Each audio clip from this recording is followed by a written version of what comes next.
Góðan dag og verið velkomin í Temjum tæknina. Ég heiti Magnús Smári og þetta hlaðvarp Háskólans þar sem við fjöllum áhrif gervigreindar í víðu samhengi. Í dag fáum til okkar góðan gest, prófessor Sean Rife, en hann einn af stofnendum Scite og rétt að taka það fram að viðtalið fer fram á ensku. Það okkur sérstakt ánægja efni að segja frá því að Háskólinn á Akureyri hefur nýlega gert tveggja ára samning við Scite sem tryggir öllum nemendum og starfsfólki aðgang að þessari öflugu þjónustu. Innleiðing og fræðsla mun fara fram í samstarfi bókasafns Háskólans og kennslu- og upplýsingatækni miðstöðvar, en Scite munu taka beinan þátt í innleiðingunni með fræðslu og stuðningi við stefnumótun. En að gesti þáttarins, Dr. Sean Rife prófessor í sálfræði við State University í Bandaríkjunum og einn af stofnendum Scite. Byltingakennds vettvangs sem nýtir gervigreind til að greina og setja í samhengi vísindalegar tilvísanir. Í stað þess að einblína eingöngu á fjölda tilvísana leggur Scite áherslu á innihald þeirra, hvort heimildir séu studdar, gagnrýndar eða einungis nefndar. Þetta veitir okkur dýpri og gagnrýnni sýn á vísindasamfélagið, fræðigreinar og hvernig þekking að þróast. Scite býður upp á fjölmarga notkunarmöguleika, meðal annars Scite Assistant, aðstoðarþjón sem knúinn stórum mállíkönum, þar sem notendur geta valið á milli tækni frá OpenAI og Anthropic. Þar sem svörin byggja á yfirgripsmiklum gagnagrunni Scite af staðfestum fræðilegum heimildum, nákvæmni svara mikil og hætta á ofskynjunum, svokölluðum hallucinations, lágmörkuð. Þetta opnar ný tækifæri í heimildaleit og þekkingaröflun, ekki síst fyrir nemendur og fræðimenn sem vinna þvert á fræðasvið eða kanna ókunnar slóðir innan vísindana.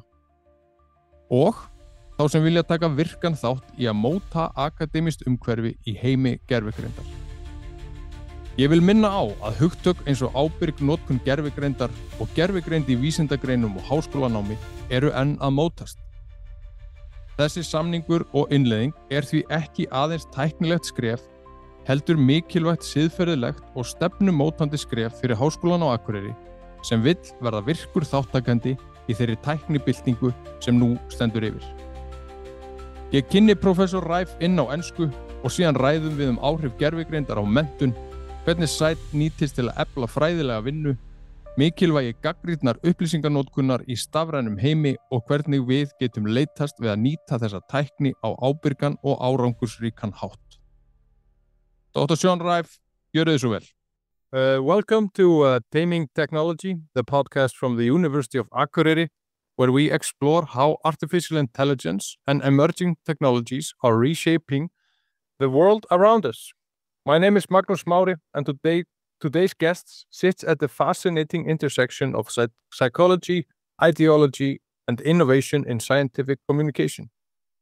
Dr. Sean Rife is an associate professor of psychology at State University and the co-founder of Scite, a groundbreaking research tool using deep learning to bring context and impact.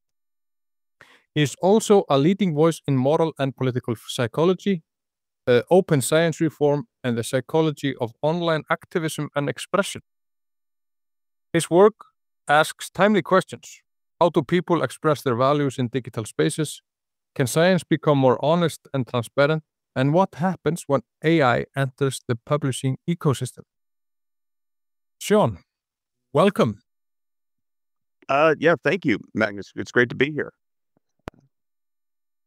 So the reason for this podcast is that we are very proud that the University of Akureyri to have made a 2-year agreement with Scite, making it accessible to our faculty and students.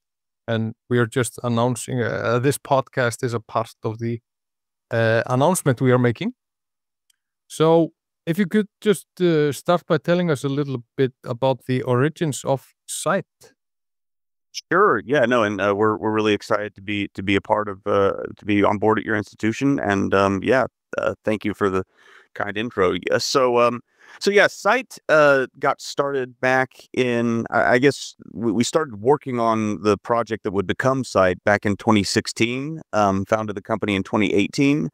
And was really started out really just being about citations. So we were just really interested in, can you, everyone has counts of citations. How many citations has this author received? How many citations has a paper received? But what we were really interested in initially was this idea of, all right, can you actually drill down into the content of citations? So what one paper says about another paper, for example.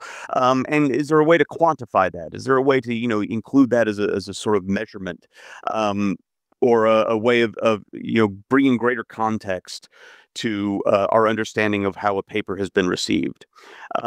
And so we started working on basically using some AI to classify citations as, like one of three types. On our article reports pages, if you go to any the page that we have for any published scientific paper, you can see basically what other papers have said about that paper and how we've classified them as, supporting a scientific claim, contrasting a scientific claim, or maybe just mentioning a paper sort of in passing.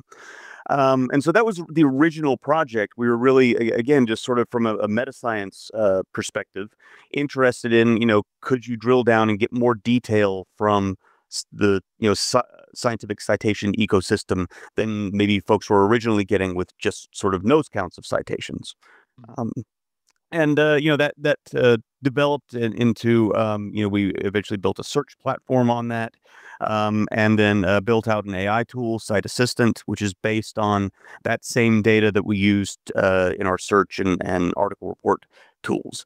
And, one of the things that sort of makes Scite a bit different along all three avenues is that, we have data that we get from open access papers, but we also have data that we get from publishers themselves who will give us the access to the full text of their closed access papers. So we have a very unique data set in terms of, what we're able to analyze. So you're doing this, you're starting out in 2016, then you start the company in 2018, and you're making these classification models based on like the traditional ML models. Were you aware of, or did you like have some sixth sense of what like the deep learning, where it was going at that time? Because one of the interesting things that I see about Scite is both that there's a little bit of luck for the timing, and then that you're using like a responsible use of like the deep learning technology as like a cherry on top with the assistant that we might discuss a little bit later also. Yeah, so no, definitely. There is a certain amount of luck that comes into it. I should say that our citation classifications, I set out originally working on that project using much more traditional machine learning techniques, but what we use today is a deep learning classifier that we've trained to do that. So it's a bit more sophisticated than what I came up with in some of the initial prototypes.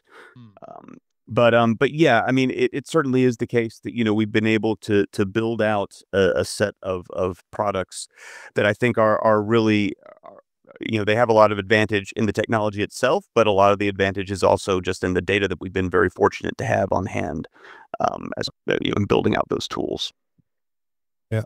And not like the amount of scientific literature that is being published daily or monthly has been almost on an exponential curve of like volume. There's so much volume of science coming out, and so I think that the platform is platforms like these will have almost like a requirement for further research in the coming years. Do you agree with that, or? Yeah, absolutely. I mean, and I'll say this. So I did my PhD on basically social media and social support seeking, which is very different than the sort of things I'm interested in today. So, I've had to really over the past few years spend a lot of time just reorienting myself to, a very different and to me, fairly new literature on moral psychology. And, I was already familiar with some of that literature already, but that experience of, really sort of coming into a new area of scientific investigation and having to sort of understand the different nuances and different theories and everything has really made me appreciate on a very personal level just how difficult it is to get your head around any scientific topic with the appropriate level of nuance. And I think it really we probably were already in a place, I would say probably this was the case 10 years ago, or becoming the case, that it was really not manageable to get, to understand all of the different, publications that were, hitting, the literature all the time. It's this volume and velocity of scientific publications that we're constantly having to deal with. I think that, really the AI technology will make that a lot more manageable, and is pretty much at this point I think probably is essential to that process. You really cannot, I mean, it used to be the case that, I've got on my shelf here some journals I subscribed to, and, you could just sort of get the top journals in the field and just sort of go through the table of contents and find the ones that were relevant to you, what you're, or that seemed interesting. And that was a perfectly valid way of keeping up with the literature. I just don't see that as necessarily being the case anymore, given all the different avenues of publication, the large number of journals, the existence of preprints, social media being used to promote a lot of findings that might have been, ignored otherwise. I think it's a great development, but it does present some new challenges that I think will be really uniquely, make AI uniquely useful in tackling those challenges. So, yeah, and it's when I'm discussing AI here at the university especially with the researchers and professors and teachers, is that we're in a paradigm shift. And it has been coming for a while because of the vast, just looking at, like we were discussing about the volume of publications, to be able to stay on top of like the most recent agreed, like the most recent literature and how it has been accepted and how it's been supported or mentioned as Scite does, and therefore it's like. Because we've been doing this in a very close collaboration with librarians here at the university, which I think they have played like a key role and will also play a key role in the integration of an application of Scite in courses here. That the separating like there was a review I read, like separating the toys from the tools. Yeah, excellent. No, we're very we love our librarian colleagues, and we're always very happy to work with them. I think, one of the important roles of the academic librarian with respect to Scite is that they know the unique needs of all the different parts of a given institution. They know what different faculty in different schools or different departments are, what their particular use cases are for all the different products that we provide. And yeah, I mean, I always say, we want to aid the librarians at our partner institutions in serving the faculty and students at that institution, but there's no way we could do that on our own, because we just don't have that sort of deep knowledge of what the various institutional needs are. Mm-hmm. And how has like in your partner institutions, how has Scite been met? Like, have you faced some skepticism or pushback from academics and faculty? Yeah, definitely. I mean, there are always, I guess it depends on the sort of the product that, what Scite product you're talking about. If you're talking about our search facility or, our article reports, that sort of assessment component of what we do, that's probably less controversial today than it was when we first came out years ago. But certainly, we do get pushback from certain faculty on the AI tool, Scite Assistant. So, chat GPT for research. And I think, it's interesting because I think this is probably, the resistance to that kind of tool, I think really hit its peak shortly after ChatGPT became after the release of 3.5 and this sort of everyone becoming aware of it, you had this sort of, I think, maybe year-long period after that where the resistance to that kind of technology really reached its peak. And I get the sense that today there's much more sort of acceptance, even among more skeptical faculty, that this kind of technology is going to, it's going to exist, and we have to learn how to at the very least coexist with it. So I've seen, I guess, less resistance or less skepticism over the past probably year, even at my own institution, where there are still professors who are understandably critical of some aspects of the technology, and I want to be open about that, and so yeah, there are parts of the technology that could use improvement, or they are going to pose unique challenges, and we're going to have to figure out how to deal with that, and that is going to hurt sometimes. That's going to be a somewhat difficult process in some respects.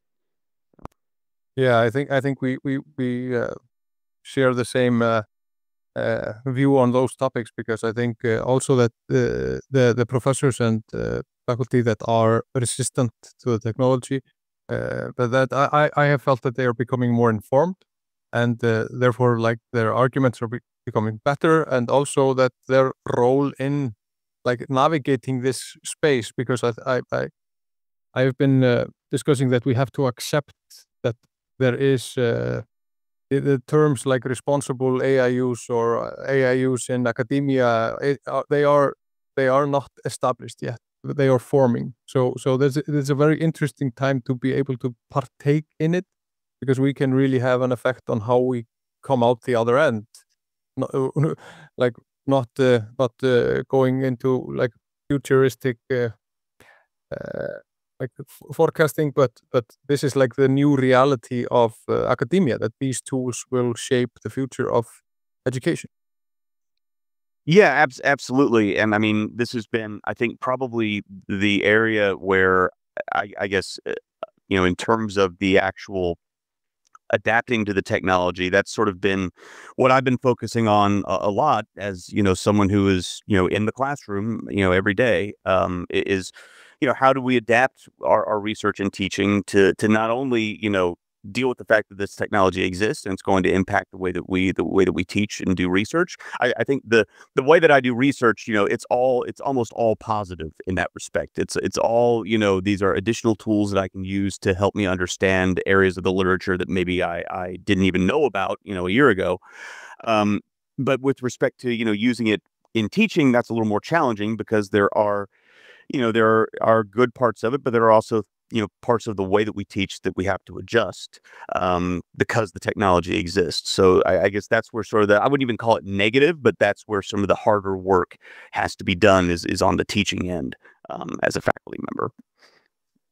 Yeah, and I think you're right about that, and also that perhaps getting your insight into, because I've been discussing that using AI tools in basically anything is it's like 20% introduction and watching some course material or YouTube videos or anything, and then it's like you have to train yourself on using it. You have to be like getting familiar with working with an AI that is responding to you in a human-like fashion, and understanding how it's creating its text or whatever you're creating, because then you start to be able to apply it as an extension of yourself.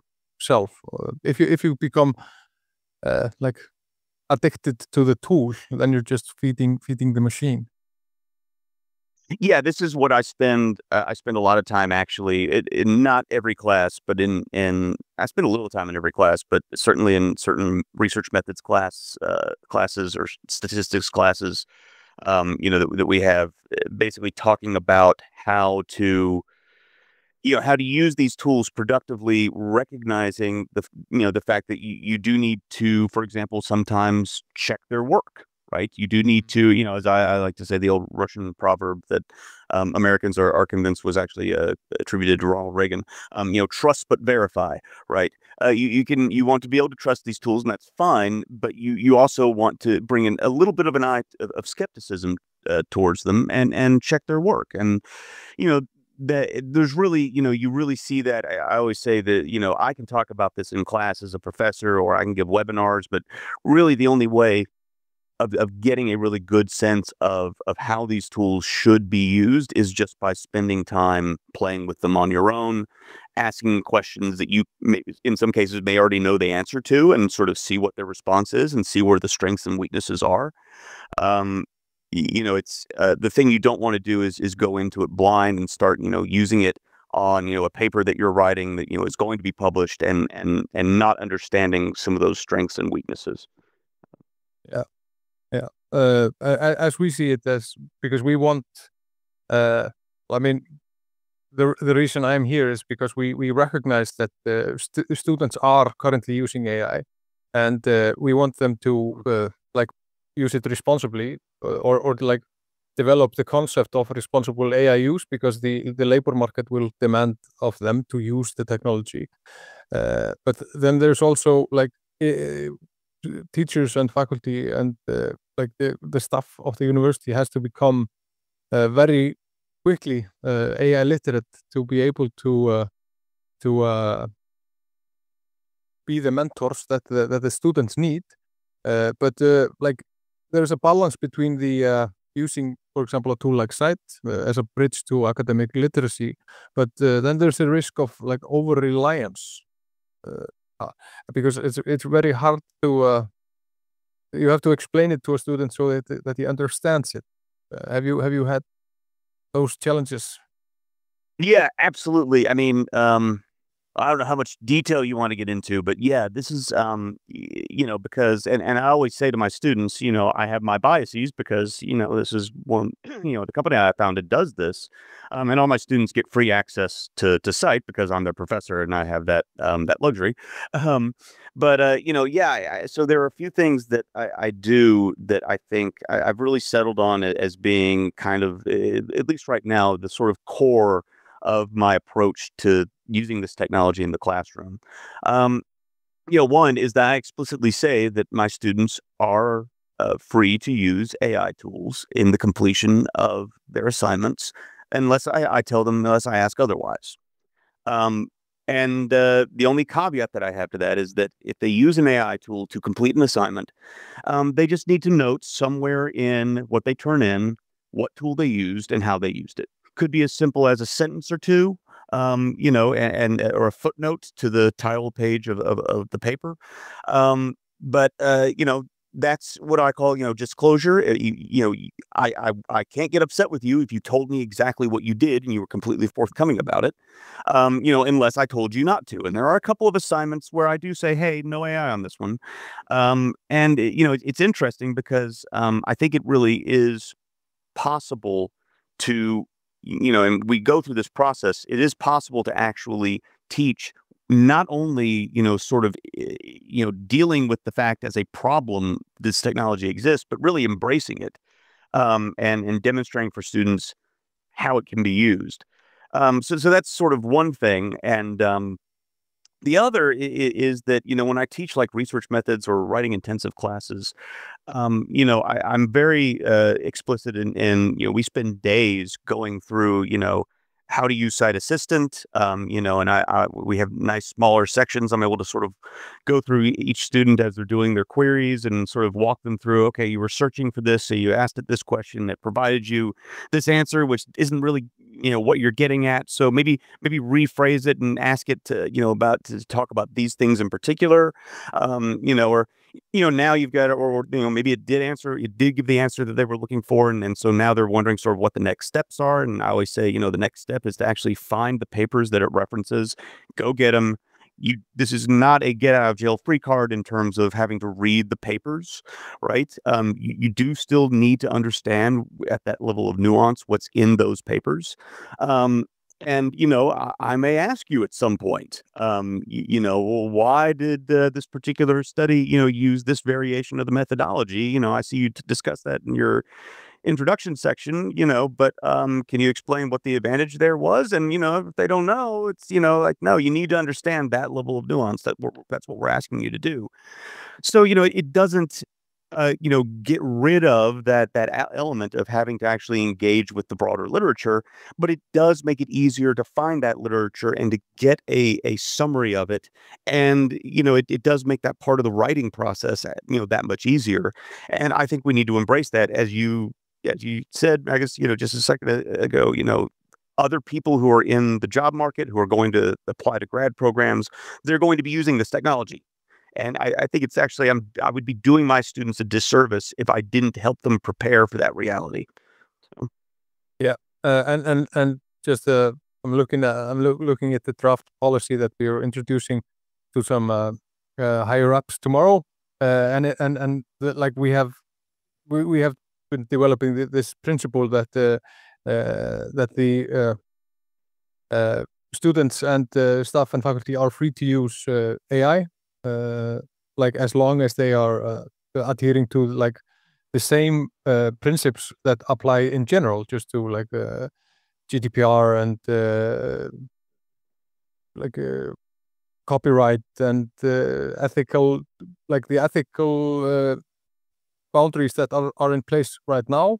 And then we are going to like develop it with faculty, like how they are experiencing with using the technology, and also like if they are limiting in either in the syllabus or in certain projects that in this project you're not allowed to use AI, how it will reflect in like testing or how it will be measured, because I think that will be one of the, I think students will realize pretty soon that if they are being trained to use it responsibly, that the importance of the projects that are like don't use AI there, it has to be like they have to understand why.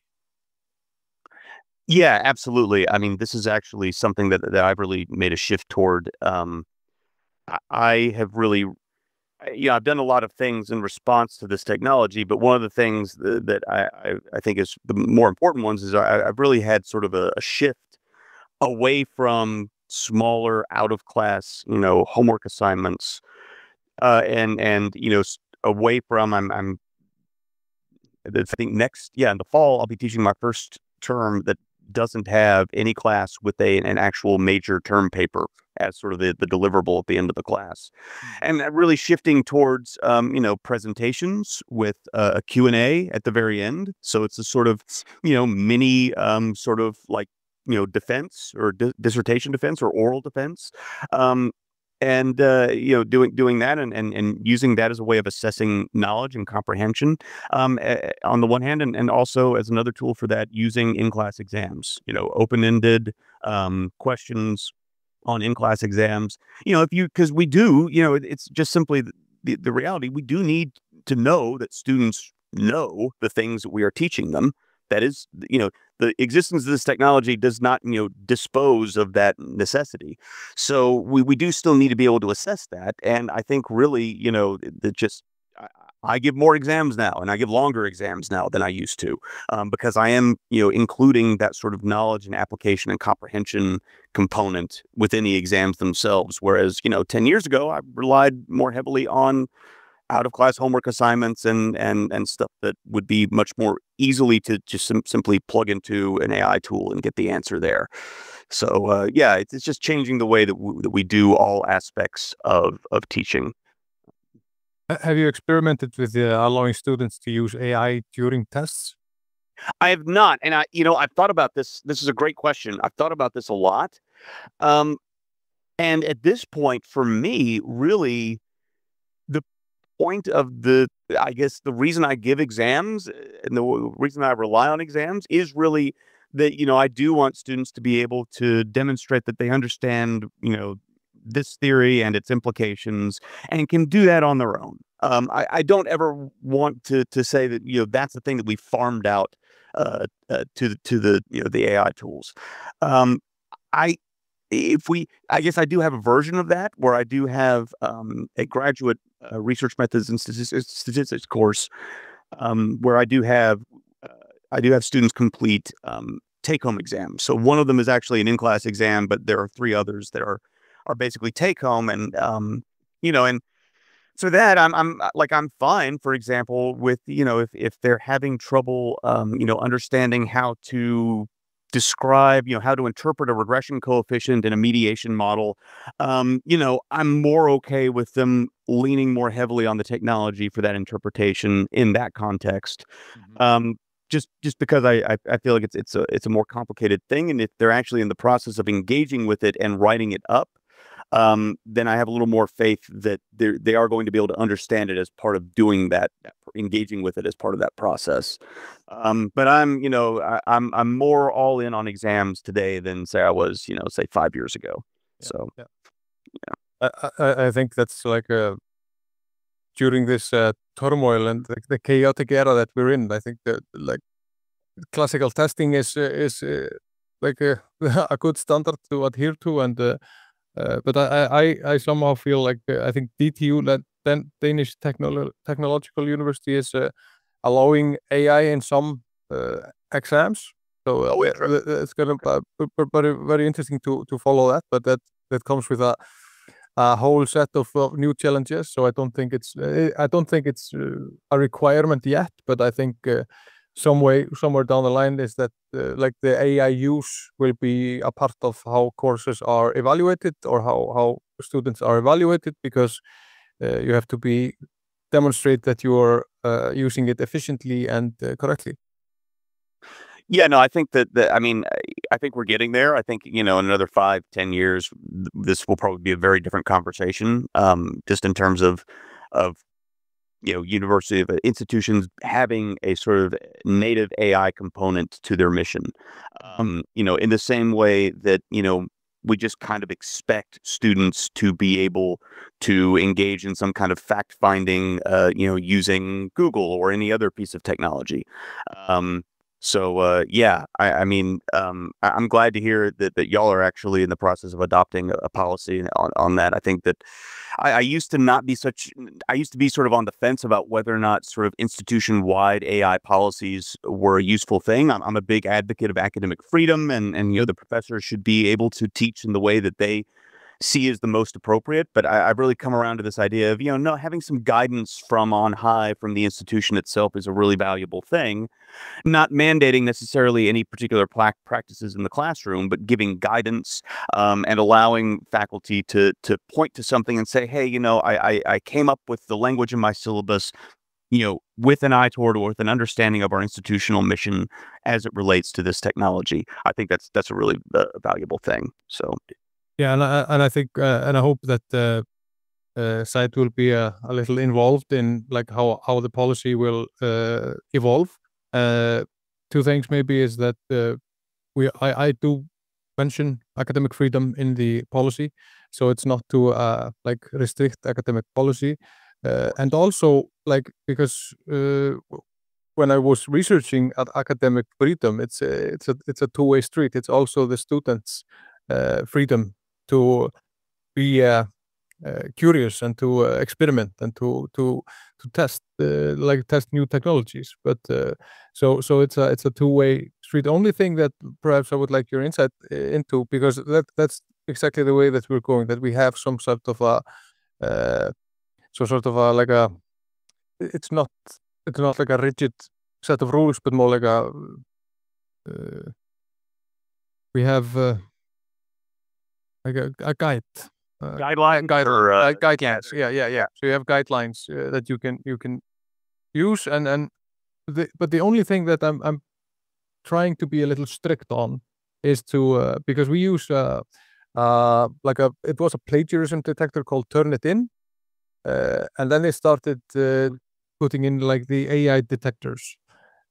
I created 12 essays using 3 different tools, and we tested them with Turnitin, and we saw that it was not very accurate in figuring out AI, but it was good with the plagiarism, which it's originally designed for. And one of the principles that we are putting out in an annex is like the use of these AI detectors should not be grounds for like accusing students of academic dishonesty. I could not possibly agree with you more. I think, well, a few things to say about that. Again, nothing. I use Turnitin, and I've used it for years as part of writing assignments and plagiarism detection. But AI is a very different world, and if you actually go to turn it in. Last I checked, they had a sort of a FAQ, a Q&A section about their their AI detection component, and not only do you say that it shouldn't be used as the sort of last word on whether or not a written piece contained was written by AI. Not only do you say that, but they say that themselves, to their immense credit. From my perspective, it's not even like the inability to catch instances of AI where they occurred, but it's the false positive that's really the sort of ethical concern from my perspective as a professor. I would rather hundreds of students just get away with turning in AI when I ask them not to, than falsely accuse one student and failing that student from the class, because I said that they used AI and they actually didn't. It's a bit of this sort of better the 100 men guilty men go free than one innocent man goes to jail kind of thing. I think that the potential for false positives in that sort of detection landscape is really problematic. There are some interesting ideas in terms of like watermarking and other sort of innovations about that, but I just don't think that we're at a place where that's a viable path. I actually had an advisee. One of my advisees emailed me about one professor in another department that he had who had accused him of using AI, and it was a bit worse than the scenario you're describing, Magnus, in the sense that the professor, again, this is what I heard from the students, so you can take it with a grain of salt, but the professor just basically said, "I just really get the sense that you used AI on this assignment," and I was like, That's not really anything. You can't just, it's just not a gut feeling sort of enterprise. You just, you need hard evidence, and that's just not a thing that we can actually generate at the moment. So, this is why I take the approach that I take, and I think it's just much more effective and to embrace the technology and figure out ways of dealing with the consequences. One thing that I like to point out is that professors have for centuries implicitly accepted the fact that every now and then there's going to be a student who will, say, get their husband or wife or boyfriend or girlfriend or parent to write a paper for them. This has been going on for a long time. I had fellow students when I was in college who, their boyfriend had written the paper for them and they barely even knew what was in it. And, students have been buying papers from other students for as long as the academy has probably existed. So, this makes that kind of problem easier to access. It makes that sort of behavior easier to do, but it's not really a new problem. It's just a new instantiation of a problem that has existed forever. Yeah, I think that's very well put, and I think that just during this semester, I have felt like a reduction in the almost the police mindset of teachers to be very afraid and tough on. Like all the students are using it. Like, okay, yes, all the students are using it, but are they using it as to help themselves and delivering better results and getting a better education, or are they cheating? There's a whole. It's like in law, like it's are they using it in good faith or are they using it in bad faith? I think that's maybe the simplest way to frame it. Yeah, no, that I like that actually. That good faith, bad faith. I may steal that from you actually at some point. I'll try to give you credit if I can remember to do so. But it's interesting that you say that about. And I'm sorry, the pronunciation of your institution. Remind me how to pronounce it. I don't want to butcher it. University of Akureyri. Akureyri. Okay. I'm very aware of my lack of pronunciation abilities. So it's very interesting to hear that University of Akureyri is actually you're seeing that too over as recently as like the past term, the most recent term.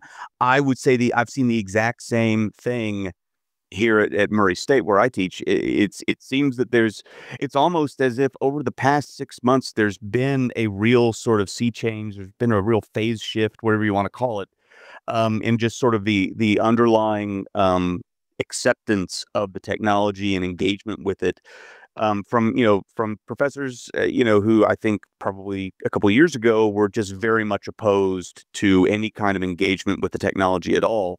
I've seen a much greater willingness to explore, the positive aspects of text generative AI than, like I said, even probably a year or two ago.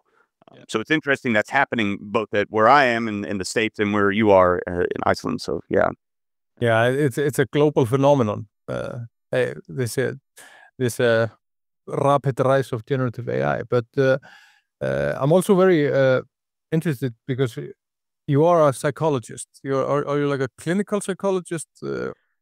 No. I'm very upfront about this. I am not I don't help people. I don't do any of that. I'm a social psychologist by training. So the PhD was in social psychology and quantitative methods. So yeah, statistics and social psych are sort of my home. Because one of the challenges here that I've been trying to mitigate and address during I've been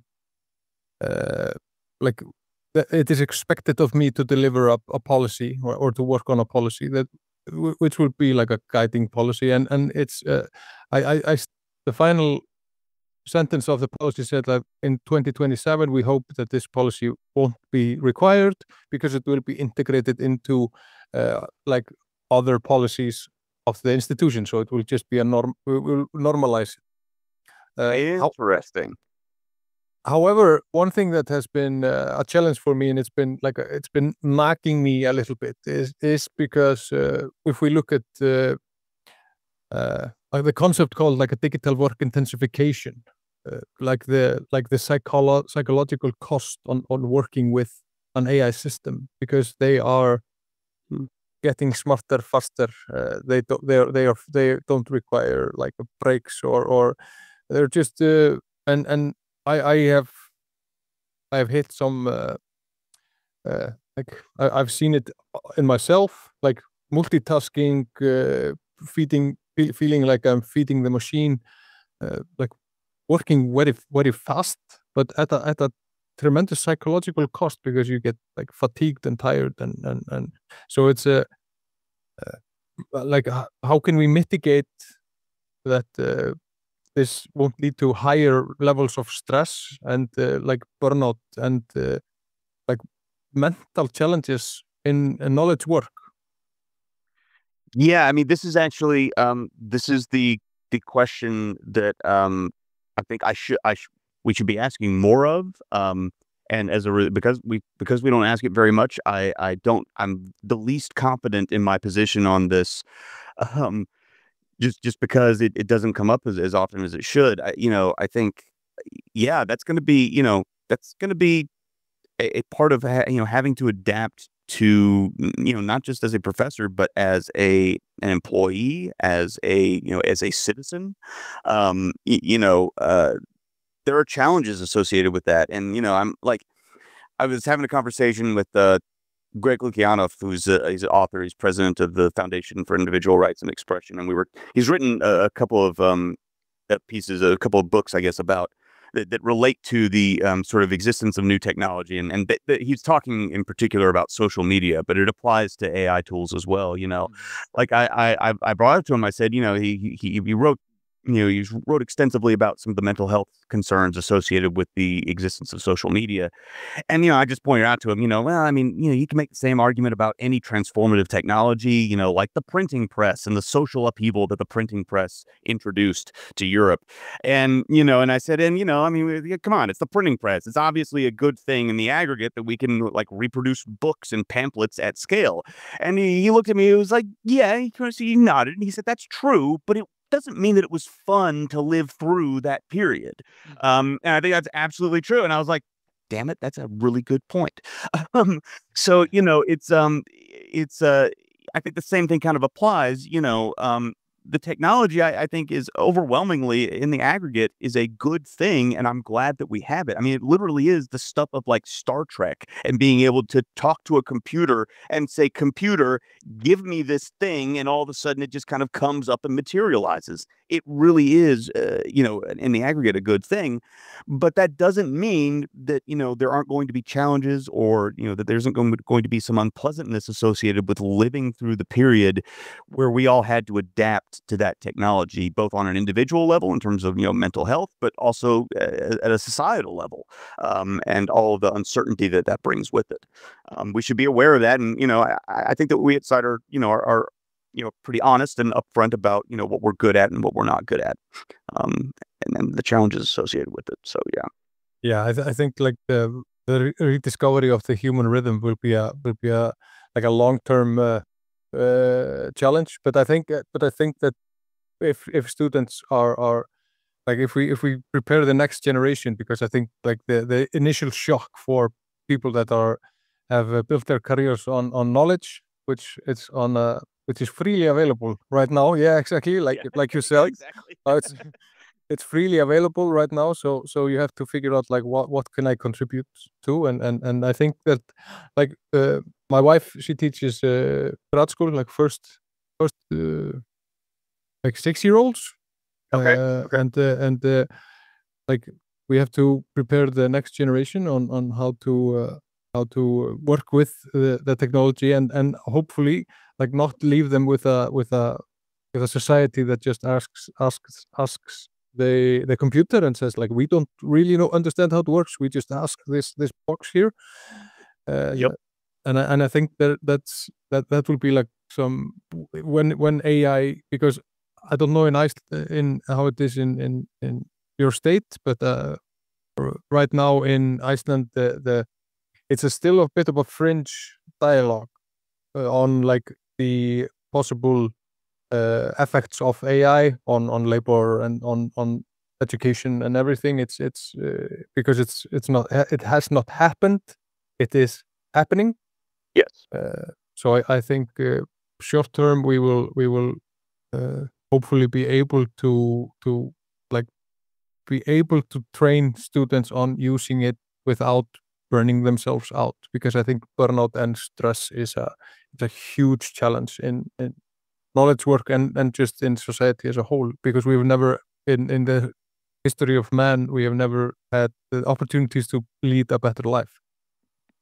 No, I mean, I think that this brings to mind something I've been thinking of a good bit lately, which is, how are expectations going to change in terms of, and not specific, to, the university or to any particular institution, but just more broadly, how are our general expectations going to change based on the fact that this technology exists? I mean, so I used to say, like, tell my students, hey, there was a time, like in like the late 90s, when you might be at dinner with some friends and you might say, hey, yeah, what was the name of that actor who was in that movie, it was about that small town, and there was this church leader, and what's her name was in it, but the lead role, what was the name of that guy? What was the name of that actor? And you would all sit there, and nobody could come up with the name, and you would just leave it. That would just be it. You would just leave the conversation not knowing the answer. Yeah. And of course, now the expectation is that at some point early on, somebody's going to pull out their phone and they're going to, do some Googling or do some, some AI tooling, and going to, just figure out the answer to the question. I mean, one thing that I could see happening just because this technology exists is that, and I've already seen it actually in my classes, the quality of the writing has gone up. Mm-hmm. And again, I allow my students to use Scite Assistant on their, like their term paper, and in one particular class in particular, it's just better writing. It's easier to read. And, I wonder now, I mean, yeah, that does raise questions about, some of my colleagues in the English department who teach, writing, as a discipline. But it also raises questions about, are we, just going to expect that written products because of the, people can use AI to aid in that process, is the quality of writing and the extent to which writing is well informed, is that going to go up in the aggregate? Certainly we have problems, certain AI tools have problems with, hallucinating and we at Scite, that's been a big area where we've really focused on addressing. But, saying things that aren't necessarily true. I mean, I think that as a whole, that problem will become less and less of an issue. And, does that just expect that everything that we read is just incredibly well informed and incredibly well written? I mean, maybe not. Maybe it goes the opposite direction. I don't know. But that is one possibility just in terms of social adjustment and our broader expectations of one another. And it's just, I think it's an open question.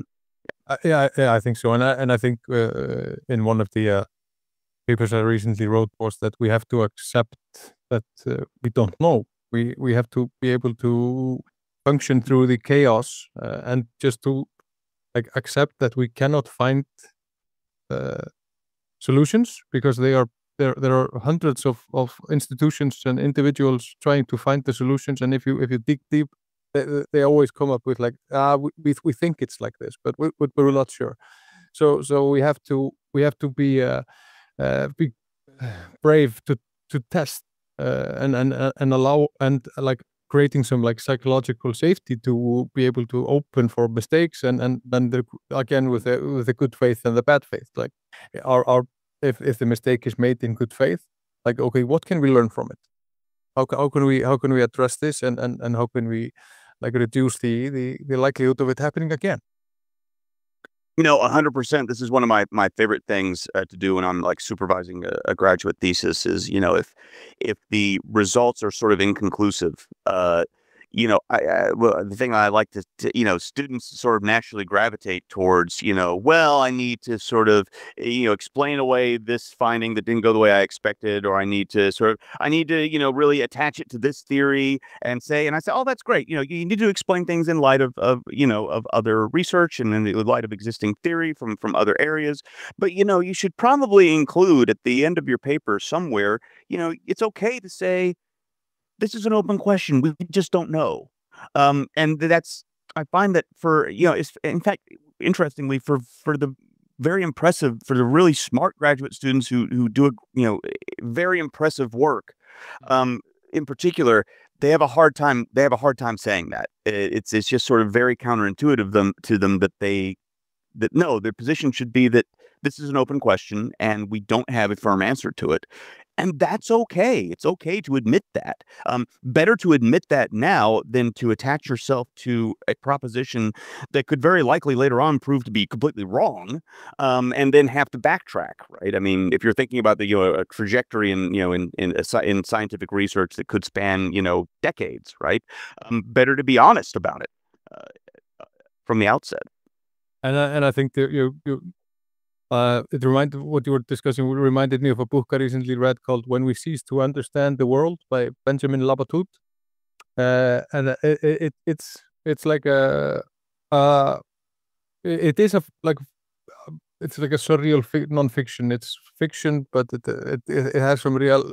It discusses real people and mostly scientists, and how when you gain more knowledge and understanding in a certain field, you keep working on getting more knowledge, and eventually you come to a place where we can't explain this.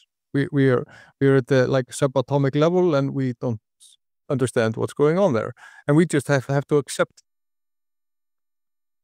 Yeah, no, I'll have to look this up. Actually, I've heard of this. I've heard of this book. I need to just actually get a copy and actually read it.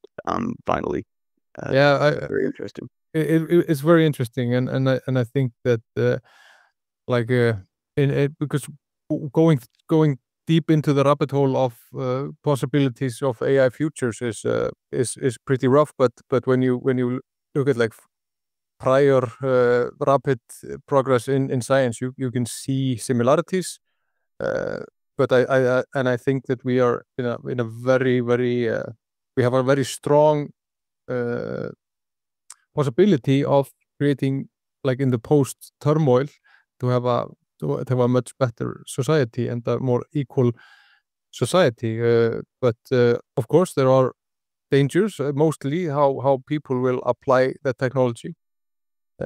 But I think tools like Scite will be very valuable in training our students and making it accessible to both students and faculty to have like a single solution, so we can try to like teach students at the first year to use it.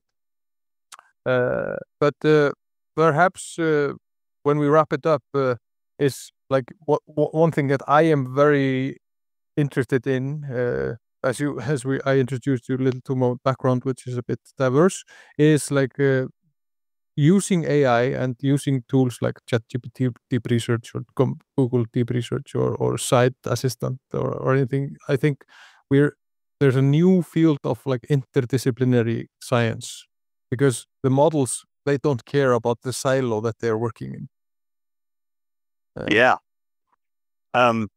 No, this is I think this is something I've been actually has been in my head for a while now, is that I think about the people who trained me in my PhD program. Very smart people, undoubtedly, top people in their areas of specialization,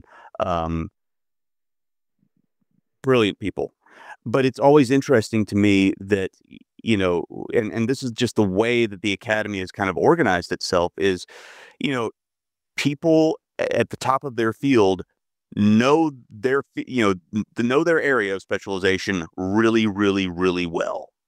But if you delve outside of that specialization, it very quickly, you have to kind of choose, am I going to know, a limited set of things really well, or am I going to know a broader set of things, okay, I'm going to do a better job of knowing a broader set of things at the cost of not knowing every sort of specific nuance about the one thing that I got my PhD in. And I've over the years, I've just, I guess, come to think of myself more as a sort of a generalist, as a sort of, I'm a social scientist more broadly, just in the terms of what interests me. And I think that, probably one thing that we might see is the rise of an increased importance of generalists, people who have a much more wide-ranging knowledge of topics, and come to expect that, because that's the kind of information those tools are able to access. If I want, I can ask Scite Assistant to, give me, show me the commonalities between the works of Chaucer and the, theory of dyadic morality. It can probably come up with something there, right? Even though that's a weird, Venn diagram with a tiny amount of overlap, it'll be able to find that tiny overlap and tell me what it's about. So I 100% agree, and I think that this could actually be useful in terms of highlighting the importance of a wider knowledge base that's not sort of a mile deep but an inch wide. Yeah. And I've actually used this same terms, that's like we are witnessing like the age of generalists. So that has to be reflected in the like training of university students, and it's the like those who will be hit hardest will be like the specialists. So I think it will be like the requirement will be to have a big group of generalists, and then you have like the hyper specialists, like who are like working at some very, very edge cases of their field. Yep. Yeah, no, I think it is entirely possible that, the people who were educated in a very specific area of, a specific area of scholarship, frankly, like myself, are just not going to be as valued or even valued at all going forward. I do see a path where that is the case, and, that's something we're going to have to adapt to, definitely. Yeah. So I have two questions as like a closing reflection. Sure. Then you can add some if you'd like. Like, what would you say to early career researchers or new university students who are like excited about the new tools like Scite, but also overwhelmed by the pace of technological change? I guess the number one thing that I would say is go easy on yourself. And that, I remember when I started in my first master's degree and really just the earliest years of grad school, probably throughout grad school to a certain degree, just feeling just this sort of sense of terror of what if I don't know the answer to this question and I'm supposed to know it? Or what if I ask a question of someone that in the aggregate, that on balance is maybe, not a terribly good question, or that maybe the answer should have been obvious. And just feeling like that was kind of the end of the world. And one thing that I have really learned, after doing this for quite some time is that it's okay to just not know. Even if it's necessarily something that on balance, yeah, you should have known that. You should still get good and comfortable with the fact that there are going to be some things that maybe you should know, but that you don't know. And I imagine that is, amped up to 1,000% in the current environment for the exact reasons that you just mentioned. So the first thing I'd say is, go easy on yourself and get comfortable with the fact that sometimes you're going to maybe fall short of, knowing what the latest findings on this topic were, or the, how this event relates to this theory or whatever it is. Go easy on yourself and get good and comfortable with, feeling like, oh yeah, I guess I should have known that. Okay. It's like I tell my students, when I pose a question to the class and, and it's an open question, or it's, it could be something with a specific answer and nobody says anything. And then inevitably, if I just let the sort of discomfort set in with the uncomfortable silence, and like 15 or 20 seconds go by, eventually there'll be one student who just can't take it anymore. And they'll finally raise their head and they'll say, I think this.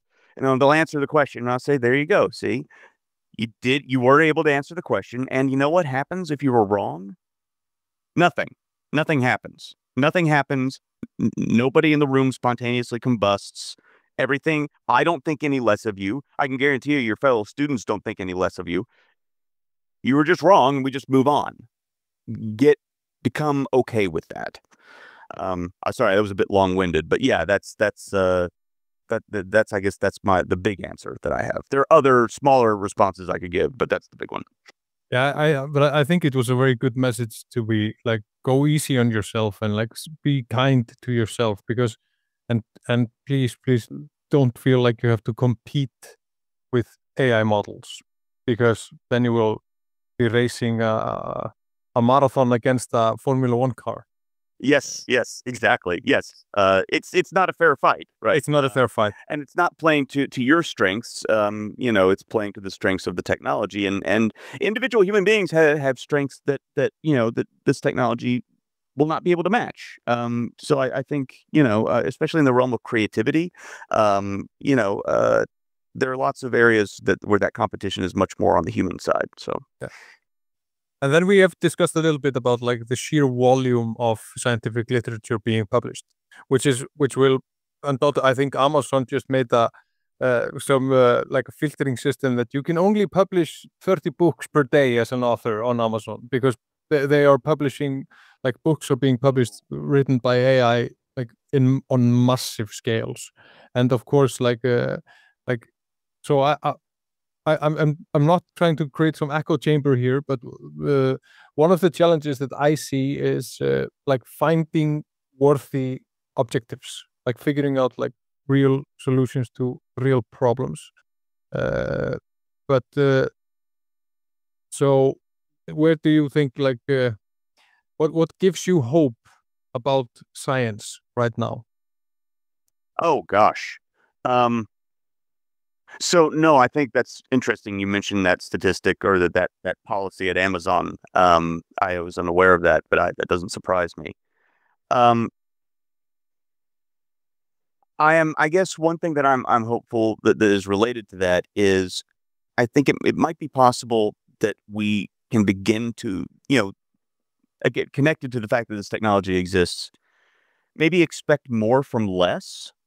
I mean, we are going through that period where, yeah, there's just a bunch of stuff being churned out by, ChatGPT or whatever, and being put into books. But I am wondering if we'll circle back to, maybe expecting that, researchers produce a smaller amount of scholarship, but that thanks to the existence of this technology, it's much better scholarship.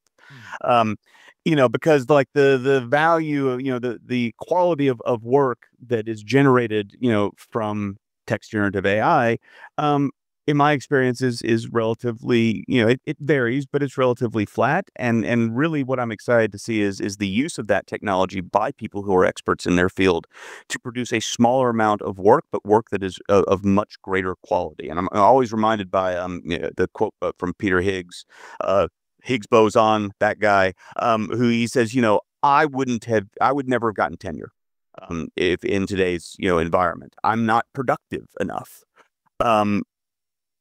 And so I'm a little bit hopeful that we'll learn to use this technology to increase the quality of output, and maybe in the process that volume of actual human written research will go down, and maybe actually that is a proportion. Maybe that's actually a good thing.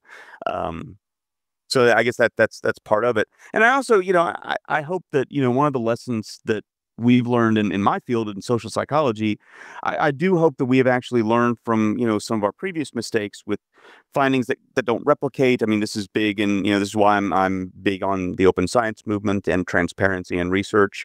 I am really hopeful that those lessons from, large lines of research in my area that just don't replicate, I am hopeful that those lessons will stick, and that, that we'll place a greater premium on transparency going forward. Maybe not necessarily even being right more often, but just that it will be more open and transparent about the instances when we were wrong. Yeah, I think I'm gonna quote you on that on like the smaller amount of work of higher quality, because I think that could be a good guideline. It's aspirational, right? Yeah, it's aspirational, and it's for Amazon. You can only publish 3 self-published books per day. So, how dare they? How dare they? Yeah. Restricting my freedom of expression. Exactly. Well, Sean, it's been a true pleasure chatting with you and getting your valuable insights, and we really look forward to starting our formal implementation on Scite, and we see that we will face many challenges, but I think it will be a net benefit for the whole of the university. Yeah, thank you for having me on. It's been a really fun conversation, and anything that we can do to help with your institution and drafting any of those policies or integrating the tool. Just let me know. We're excited to have y'all on board as a partner institution, and thanks for making the time. Thank you, Dr. Sean Rife, Professor of Psychology. Thank you very much for appearing on Taming Technology.